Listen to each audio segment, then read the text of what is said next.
Good to go back to our memory verse and say it once again, but this time we're going to emphasize the word shepherd. So start quietly, then our normal voices, and then louder. The Lord is my shepherd. I have all that I need. The Lord is my shepherd. I have all that I need. The Lord is my shepherd. I have all that I need.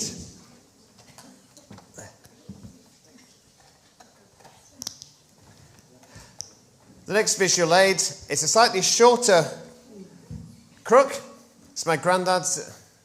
I think he shortened it when he retired, used it as a walking stick and put the rubber thing on the end. It was probably a bit this height when he was actually using it. What does a shepherd use the crook for?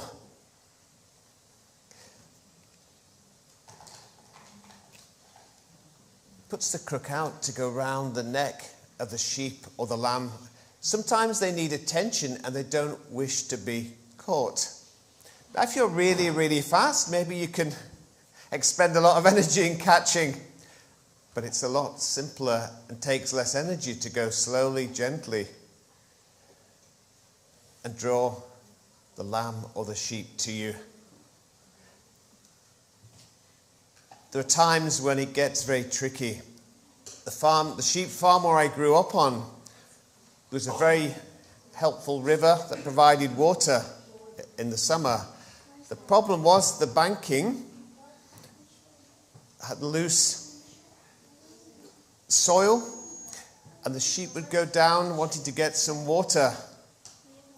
They'd go down to the water, but with their wool coats, they could get a bit wet, and trying to scramble up was a problem.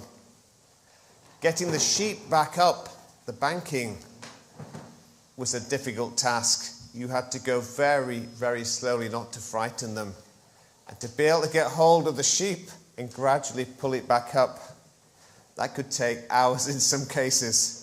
If it was a delicate position, you didn't want it bolting into the water because that might have unintended consequences. God, as our shepherd, is our protector. When we get ourselves into trouble or in danger, he can rescue us. Verse 3 says he guides me along right paths. Now we've all, or maybe not all of us, but some of us, myself included, have taken wrong paths on walks. And you had to retrace your steps and think, should I be going that way? And sometimes the paths are not easy to find. There's a walk that Helen and Benjamin and myself did on Arran in Glen Rosa. And the paths on this particular bit of Glen Rosa are difficult to spot. But really pleased that one of the two paths around this rocky bit of Glen Rosa, we managed to find the path. But God guides us through the difficult paths of life. Sometimes it's not easy to find the right way. Sometimes making choices. Maybe choices at school. Maybe some are choosing subjects in high school. It's not easy to know which ones are best. For parents, it could sometimes, if there's a choice of schools, be difficult to choose which school to go to. Or maybe someone here is looking for a job and trying to find an appropriate job. How do we know we're doing the right thing? We need to ask the Lord and he will show us. The shepherd with the rod and the staff, literally back then in David's time, there were wild animals. That's not so much of an issue. It's more likely to be human than the problem stealing the sheep rather than bears and wolves and lions that were around 3,000 years ago. But the Lord's our protector who's right beside us through the good times and through the tough. Because the Lord is with us doesn't mean we're spared problems and difficulties. We can face just as many tough times as people who don't know Jesus. But he is with us in that situation. And that's what's really important. The Good Shepherd is there with us. They can bring that comfort and assurance. Now, in the really tough times, you have to trust completely because you can't see the way through.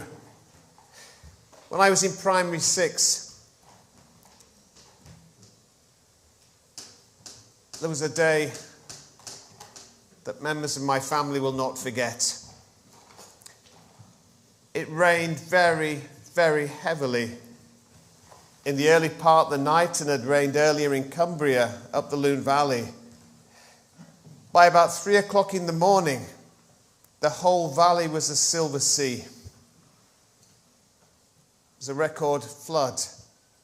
My dad, in a panic, because normally he was aware when a flood was coming to move the sheep, but he looked out and could see only water, and the sheep was somewhere there. He set off with Bob, one of the best sheepdogs he'd ever had. It was brilliant, a brilliant sheepdog. And they went to find the sheep. By the time I went to school, there was no contact. There was no mobile phones back then or any devices for contacting. There was just a silver sea. And Mum sent my brother and I to school. I was in primary 6. He was in primary 3. And as a rescue helicopter was sent from Anglesey that went over my school, was following the river up to go searching. What had happened? Dad got to the sheep.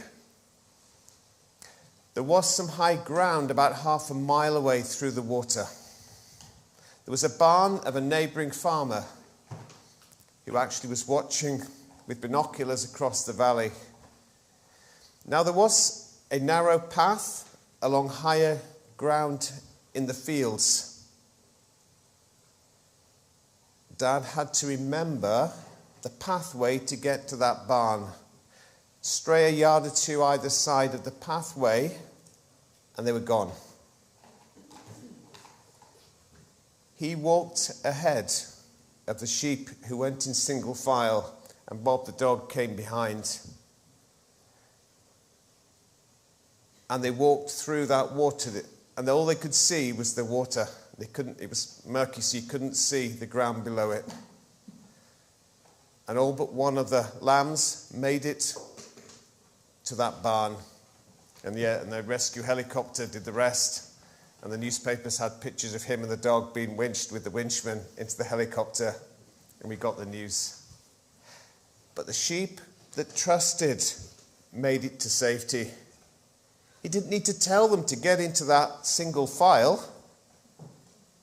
They just did it naturally because they trusted the shepherd to save their lives. And that's what happened. The Lord promises to be with us through the darkest valley. We're not spared the problems, but he says, I will be with you. I will never leave you nor forsake you. Now, sometimes we can be like silly sheep, and we can ignore the Good Shepherd and make problems of our own making. But the Good Shepherd calls us back. And Jesus in John 10 says the sheep recognize his voice and come to him. He calls his own sheep by name and leads them out. And after he's gathered his own flock, he walks ahead of them and they follow him because they know his voice. Listening to the shepherd's voice is the right thing to do. The Good Shepherd will always guide us well. Are we looking to the Good Shepherd to guide us on the right paths? The Lord is my shepherd. I have all that I need. Notice that word, all. all that I need with him. I've got another visual aid. It's a little different to what David would have had to feed the sheep. Just a fruit bowl from the house. It's a reminder of his provision. Often, the times when the shepherd has to get supplementary food to help the diet of the sheep. Particularly when the weather's not good, you have to put extra food out. We did that particularly in 1987, when it wasn't a cold winter, but it was very wet and damp, and the sheep had a pretty miserable time because the ground was wet underfoot, so when they led down to sleep, they got wet and got very cold. God, our provider, provides what we need. He's powerful, he's personal, but he's our protector and our provider. He lets me rest in green meadows. He leads me beside peaceful streams. When you look at sheep in the field, sheep are very anxious creatures. Stress comes very, very easily. If you see a sheep sat down, that's really a happy sheep.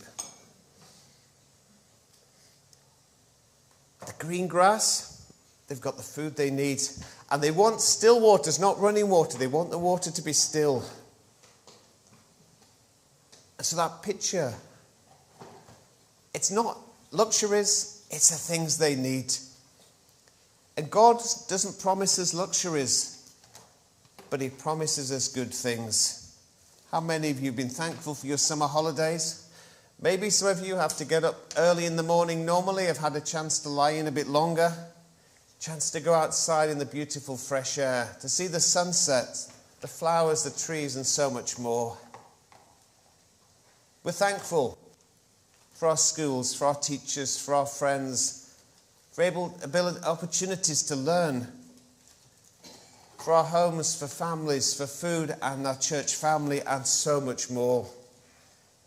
David says, you prepare a feast for me in the presence of my enemies.